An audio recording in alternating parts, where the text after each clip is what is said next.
এই তিনটা ইলেকশনকে অবৈধ ঘোষণা করে গণতন্ত্রকে হত্যা করে এই বিদ্যমান কনস্টিটিউশন অনুযায়ী কিন্তু আওয়ামী লীগকে হত্যার মৃত্যুদণ্ড দেওয়া যায়।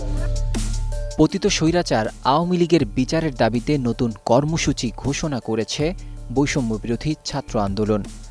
রোববার 10ই নভেম্বর দুপুর 12টায় গুলিস্তান 0 পয়েন্টে গণজামায়াত ও ফ্যাসিবাদ প্রতিরোধ মঞ্চের আয়োজন করবে সংগঠনটি।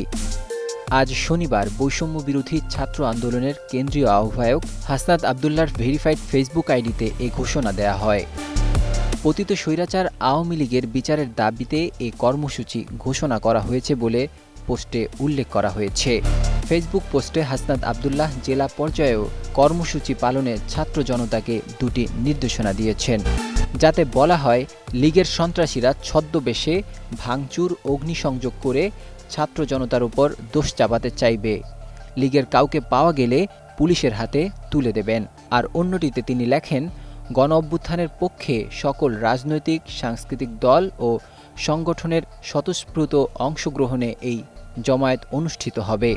এর আগে ছাত্র জনতার গণ অভ্যুত্থানে ক্ষমতাচ্যুত দল আওয়ামী লীগ এবার বাংলাদেশে গণতন্ত্র পুনরুদ্ধারে সবাইকে সমবেত হওয়ার ডাক দিয়েছে। নাজমুল হক রাইয়ান, 21 টেলিভিশন।